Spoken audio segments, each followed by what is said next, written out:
Bom, primeiramente, boa noite a todos. Sejam bem-vindos aí para a coletiva do lançamento do livro Síndrome do Gênio da Lâmpada, do Dr. Leonardo Lourenço. Meu nome é Mabel, faço parte da assessoria da Faziner Comunicação e Eventos. Gostaria de agradecer, então, mais uma vez a presença de todos os jornalistas aqui na coletiva, Edgar, do site Café Cultural, Lívia, do portal Mundo dos Famosos, Top TV Web Brasil, Face TV Brasil, Chico Cortez, da revista Expressão Masculina, Fábio Lucas, do livro News, Dene, do jornal internacional Brazilian Times e a revista internacional também Live Fashion Magazine. Obrigada a vocês novamente. E eu queria agradecer aos jornalistas que tiveram a disponibilidade de estar acompanhando a coletiva agora, né? E depois a gente vai mandar o link para quem não conseguiu acessar no horário, porque a gente sabe que é muito complicado, né? Ainda mais hoje que está tendo várias coletivas de lançamento de livro, né? Quase no mesmo horário. Bom, daqui a pouquinho eu vou agradecer a cada um de vocês que estão aqui com a gente. Queria dar boa noite aí para o doutor Leonardo Lourenço, que já está aqui com a gente. Boa noite, doutor Leonardo. Olá, boa noite, Mabel. Boa noite, pessoal. Muito obrigado pela presença aqui conosco. É uma honra recebê-los para a gente falar um pouco sobre o lançamento do livro. É uma pena que não possa ser presencial, como foi no livro anterior, que a gente pôde receber vocês ao vivo, né? Autografar, ter aquele contato mais próximo, tem essa desvantagem, mas pelo menos no online a gente também tem a oportunidade, às vezes, de atingir outras localidades, né? Tem o ônus e o bônus, né? Obrigado, pessoal. É verdade, tem essa vantagem, né? Para o mundo todo, a gente tem que pensar nessa forma. Bom, vamos começar já. A gente preparou um videozinho e logo depois do vídeo a gente começa oficialmente a nossa coletiva. Vamos soltar o vídeo?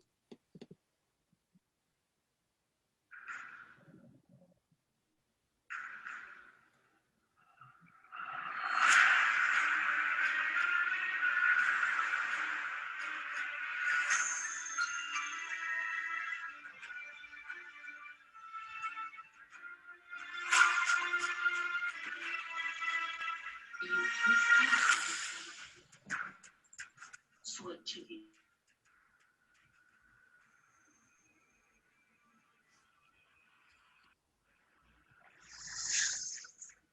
de uma vibração em uma dimensão e ser filho da luz.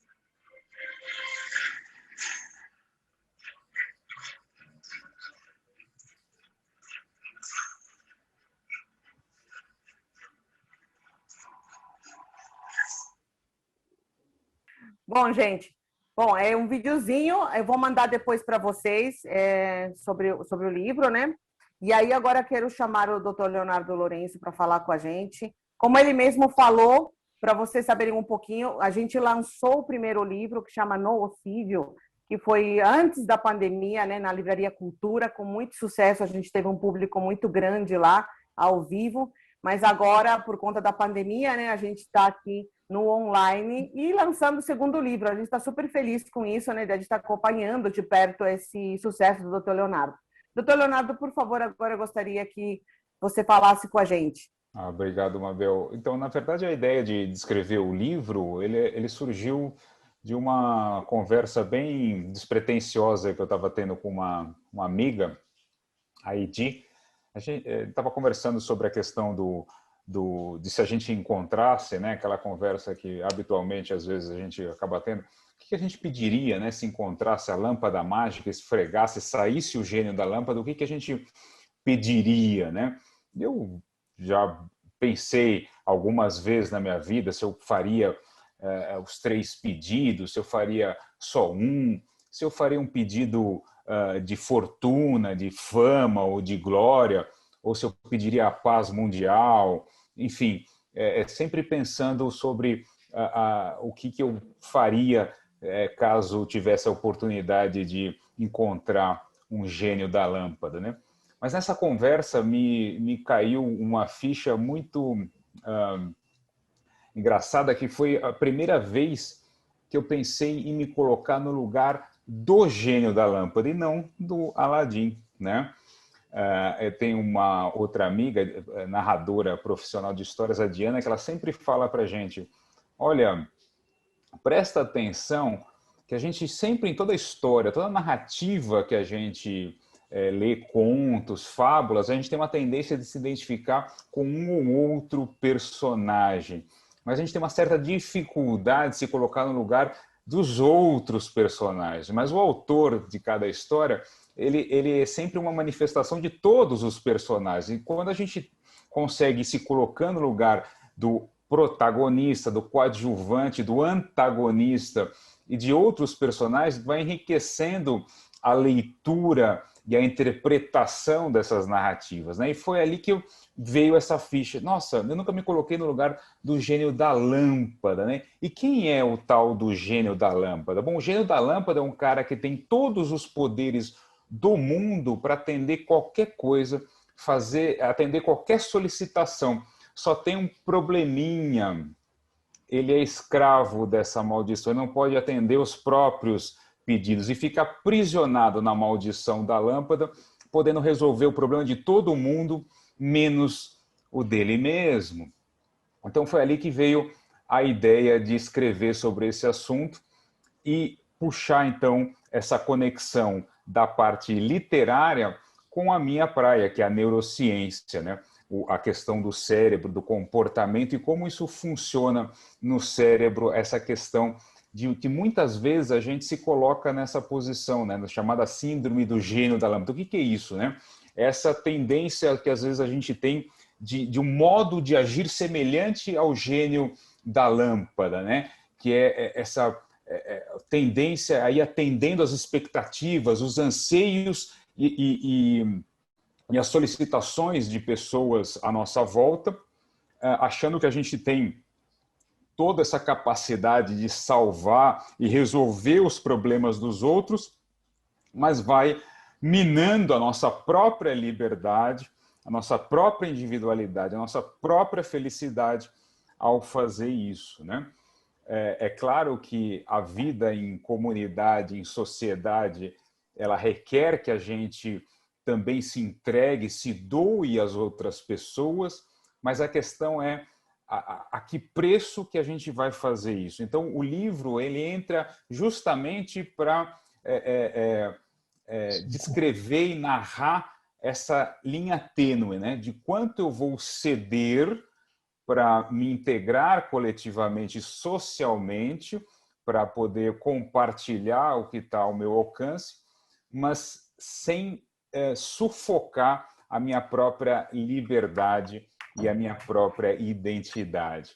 Então, basicamente, essa foi a ideia.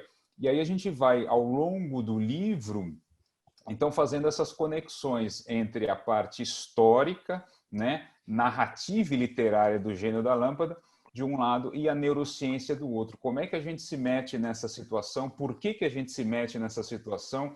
Quais são os problemas que vêm disso? Então, a gente traz histórias de pessoas que padecem dessa síndrome, né, por assim dizer, se bem que, na verdade, todos nós temos um pouco um quê de gênios da lâmpada, né? Não é uma doença, por assim dizer, ou uma síndrome circunscrita em só algumas pessoas. Na verdade, todos nós temos um pouco disso. A questão é o quanto disso nos afeta, nos faz sofrer, incomodar. E a gente vai trazendo, então, essa perspectiva tanto literária, né, tanto resgatando fatos curiosos. De onde que surgiu essa ideia de gênio? Então, vem lá da mitologia árabe pré-muçulmana, a gente traz esse resgate histórico de curiosidade, passa pela questão do islamismo, quando surge a religião muçulmana e como eles fazem a releitura do mito do gênio, depois como o gênio se populariza no Ocidente através do clássico As Mil e Uma Noites, em que surge a primeira vez a história de Aladim e a lâmpada mágica, e aí avança para os seriados televisivos, né? Quem se lembra de ter visto aí Genie é um gênio, né? Muitas pessoas se lembram de ter visto Genie é um gênio, até chegar na Disney, né? Nos desenhos e nas películas cinematográficas atuais. Ao mesmo tempo, a gente vai trazendo, então, a questão da perspectiva do comportamento, da mente, do cérebro e de conceitos neurocientíficos para ilustrar entender os porquês que isso acontece, como lidar melhor com isso, mas isso de uma forma não técnica, né? Bem acessível, de forma mais clara, prática e de fácil entendimento, né? Muito bem. Aliás, gente, eu estou aqui com o livro que a gente vai sortear, tá? A gente vai sortear um de vocês. Infelizmente, a gente não tem livro para todo mundo, mas eu quero muito que um de vocês, aí vai ser sorte mesmo, que vocês vão ganhar o livro, vão ter a oportunidade de ler o livro, né? Que está super interessante, que fala justamente sobre essa questão, né? De a gente não se tornar prisioneiro, né, dos pedidos dos outros, digamos assim. Então, um livro bastante interessante aí, escrito pelo Dr. Leonardo, ele que é neurocirurgião e, né, formador de opinião também como comunicador da neurociência. Aí eu queria deixar agora aberto, queria que cada um falasse, Ana, por favor, conforme cada um for se apresentando e falando do seu veículo, eu queria que você anotasse já num papelzinho, vamos tentar fazer o sorteio no final das perguntas, pode ser? Gente, eu queria que você se apresentasse em cada um com o seu veículo e fizessem uma pergunta para o Dr. Leonardo, por favor. Quem vai começar? Muito boa noite para quem não me conhece. Eu sou o criador e editor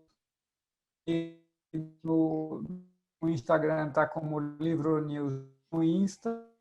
É um canal relativamente novo, tem pouco mais de um ano, começou no final de 2019. E temos atualmente pouco mais de 5.000 seguidores. Eu estou com um site também para ser lançado, talvez ainda nesse semestre, que vai ampliar um pouco o alcance do canal do Instagram, claro, né? Também temos um canal no YouTube, mas ainda está muito, muito incipiente o público do YouTube. Bom, eu queria aproveitar para perguntar para o Dr. Leonardo, primeiro felicitá-lo pela livro, né? É realmente um assunto bastante interessante e instigante esse uso da fábula do gênio na lâmpada para explicar um pouco do comportamento que a gente tem nos nossos dias, né? Muito interessante mesmo, parabéns.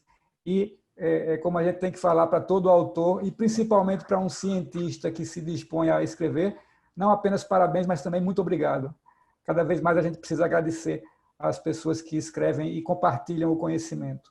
Eu queria aproveitar para perguntar como é que a parte final da fábula, que eu me lembro de algumas histórias de gênio na lâmpada, em que o gênio poderia sair da lâmpada se alguém fizesse o pedido para ele sair, eu me lembro dessa versão, e também não sei como uma outra pessoa virava escravo da lâmpada e ele poderia sair.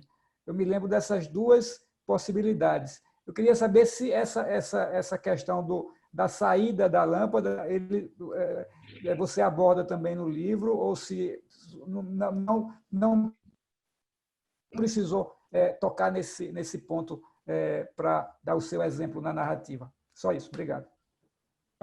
Obrigado, Fábio, pela pergunta. Um ótimo questionamento. Agradeço aí a participação sua aqui no nosso encontro. Veja, a gente traz sim algumas dessas curiosidades. Há várias histórias, por exemplo, quando a gente vai nas 1001 Noites, né, muitas histórias trazem gênios, né? Alguns em lâmpadas, outros em outras, aprisionados em outros compartimentos, né? E depende muito de cada história, tem desfechos ou possibilidades diferentes, né? A questão de o gênio poder ser liberto é mais recente, é mais da época da Disney, que fala que o gênio poderia ser liberto da maldição dele se algum amo escolhesse entre os pedidos a libertação do gênio. Isso é uma coisa mais contemporânea, não existe na mitologia lá arábica, clássica, por assim dizer. Porque o gênio, na maioria daquelas histórias, era sempre um personagem secundário. Ele nunca era protagonista. Então, ninguém estava muito preocupado em o que ia acontecer com o gênio, né? A Disney, que atualmente traz um pouco essa história de o gênio poder ser liberto, né? Tanto que no último filme da Disney acontece isso, né? O gênio é liberto e num final feliz, né? O clássico do Aladim e o Gênio da Lâmpada, ele termina com um final feliz para o Aladim, né? Obviamente, mas não tem assim um desfecho do que acontece com o gênio. E, na verdade, a gente traz essa curiosidade no livro, no nosso livro, em que não há só um gênio, há dois gênios na história clássica de Aladim e a Lâmpada Mágica. Um que ficava aprisionado no anel de um mago, que era um gênio um pouco menos poderoso, por assim dizer, e o gênio mais poderoso que é o núcleo do conflito da trama, né, a disputa pelo poder da lâmpada, que aí tinha um gênio que era o mais poderoso de todos, e tem essa curiosidade. A gente não sabe o que acontece lendo a história clássica do Aladim nas Mil Noites, o que acontece com cada um deles. Nisso a história, por assim dizer, fica em aberto. Obrigado pela respondida a pergunta, né, Fábio? Posso perguntar Legal. agora? Próximo. Gente, quem é o próximo? Posso falar? Sim. Bom, boa noite, doutor Leonardo. Obrigado, gente, pelo convite. E já olhei um pouco da sinopse, achei muito legal. Sou Edgar Júnior, eu sou colunista social do Hoje Mais Três Lagoas e sou apresentador do Café Cultural. É um programa via rede social. Hoje nós temos mais de 20 mil seguidores e eu já tenho o portal www.cafécultural.ms do Mato Grosso do Sul. E, doutor, achei muito bacana a questão da metáfora, né? Na questão do gênio e tal. Porém, eu fiquei com uma dúvida o seguinte. Pelo que eu estou entendendo, nós seres humanos, nós estamos propícios a querer atender muito as pessoas, né? Então, às vezes, a gente acaba esquecendo disso mesmo. Seria isso, por exemplo, uma questão de crença familiar, vindo de gerações, família, pais, avós?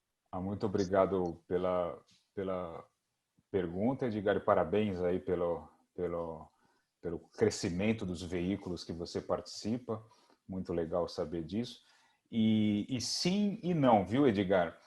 Um pouco tem de carregamento familiar, mas na verdade essa história começa muito antes disso. Na verdade, isso é uma forma ancestral da formação evolutiva do próprio cérebro. Antes de existir ser humano, inclusive, tá?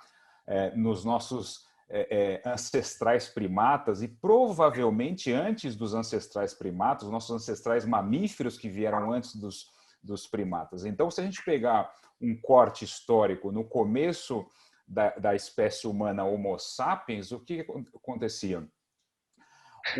O ser humano ele começou a evoluir, se destacar na natureza e virar essa espécie que dominou o planeta Terra por um fator de socialização, de formação de grandes bandos e grandes comunidades. Uma das grandes forças da espécie humana é a capacidade gregária, de formar grandes comunidades. Então você imagina, lá no começo da evolução da espécie humana, o homem das cavernas, se por algum motivo um deles fosse expulso do bando ou expulso do clã, o que aconteceria? Provavelmente ele estaria condenado à morte.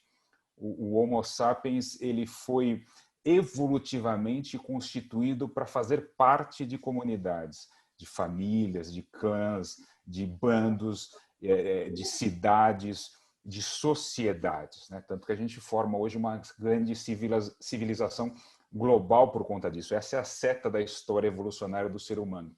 Então pode-se dizer, impregnado no nosso DNA, provavelmente antes de virar Homo sapiens. Isso já vem de espécies anteriores a nós, de formar essas coletividades.